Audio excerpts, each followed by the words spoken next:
Assalamualaikum warahmatullahi wabarakatuh. Perkenalkan, nama saya Mufidah Kadir dengan NPM S0120230004.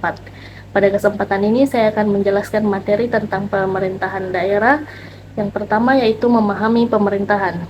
Definisi pemerintah. Pemerintah menunjuk kepada aparatur negara, alat-alat perlengkapan negara seluruhnya sebagai kesatuan yang melaksanakan seluruh tugas dan kekuasaan negara. Definisi pemerintahan. Pemerintahan yaitu segala aktivitas, tugas, atau kewenangan atau kekuasaan negara yang meliputi bidang-bidang legislatif, eksekutif, dan yudikatif. Terdapat 4 fungsi pemerintahan. Yang pertama itu fungsi pelayanan. Fungsi utama pemerintah adalah memberikan pelayanan untuk memenuhi kebutuhan masyarakat di semua sektor. Masyarakat tidak akan dapat berdiri sendiri memenuhi kebutuhan tanpa adanya pemerintah yang memberikan pelayanan. Untuk itu, pemerintah memberikan pelayanan publik kepada warga negaranya. Yang kedua yaitu fungsi pengaturan. Fungsi utama pemerintah lainnya adalah fungsi pengaturan. Pemerintah memiliki fungsi pengaturan atau regulasi, yakni mengatur seluruh sektor dengan kebijakan-kebijakan dalam bentuk undang-undang, pemerintahan daerah, dan peraturan lainnya guna terciptanya stabilitas negara dan pertumbuhan negara. Yang ketiga adalah fungsi pembangunan. Fungsi pembangunan merupakan salah satu fungsi sekunder pemerintah. Fungsi ini dijalankan jika kondisi masyarakat melemah dan pembangunan akan dikontrol ketika kondisi masyarakat membaik. Negara-negara berkembang menjalankan fungsi ini lebih gencar daripada negara maju yang sudah bagus infrastrukturnya. Yang keempat ada fungsi pemberdayaan. Fungsi pemerintah yang terakhir ini adalah fungsi pemberdayaan. Fungsi ini dijalankan jika masyarakat tidak mempunyai skill dan kemampuan khusus, di mana pemerintah wajib melakukan pemberdayaan dengan cara meningkatkan kualitas SDM atau masyarakat tersebut. Materi yang kedua adalah konsep pemerintahan daerah. Yang pertama ini definisi otonomi daerah.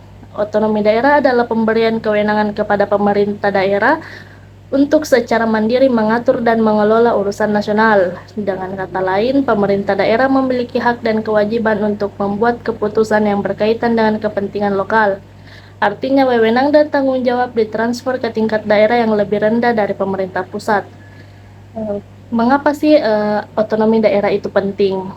Salah satu hal yang menjadi aspek penting dari otonomi daerah yaitu pemberdayaan masyarakat.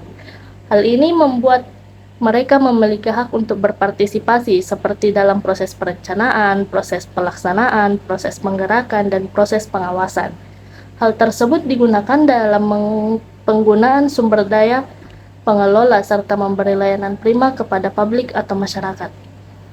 Ada asas penyelenggaraan pemerintahan daerah, yaitu yang pertama ada desentralisasi. Desentralisasi merupakan pemberian perencanaan, pembuatan keputusan, atau izin dari pemerintah pusat kepada organisasi-organisasi tingkat bawah, termasuk kesatuan-kesatuan administrasi, daerah otonom, dan organisasi. Tujuannya untuk memberikan lebih banyak otonomi dan keterlibatan pada tingkat yang lebih dekat dengan warga negara.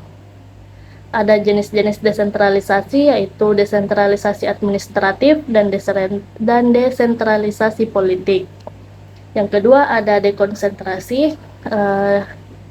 Dekonsentrasi yaitu penyerahan atau pelimpahan wewenang dari pemerintah pusat kepada pemerintah daerah yang memiliki tujuan untuk memaksimalkan efisiensi dan efektivitas dalam menyelenggarakan pemerintahan. Yang ketiga ada tugas pembantuan. Tugas pembantuan adalah penugasan dari pemerintah kepada daerah dan desa dan dari daerah ke desa untuk melaksanakan tugas tertentu yang disertai pembiayaan, sarana dan prasarana, serta sumber daya manusia dengan kewajiban melaporkan pelaksanaannya dan mempertanggungjawabkannya kepada yang menugaskan. Materi yang ketiga ada urusan pemerintahan. Urusan pemerintahan adalah fungsi-fungsi pemerintahan yang menjadi hak dan kewajiban setiap tingkatan atau susunan pemerintah untuk mengatur dan mengurusi fungsi-fungsi tersebut yang menjadi kewenangannya dalam rangka melindungi, melayani, memberdayakan, dan menyejahterakan masyarakat. Ada klasifikasi urusan pemerintahan. Yang pertama itu urusan pemerintahan absolut, merupakan kewenangan pemerintah pusat meliputi politik luar negeri, pertahanan, keamanan, justisi, moneter dan fiskal nasional, dan agama.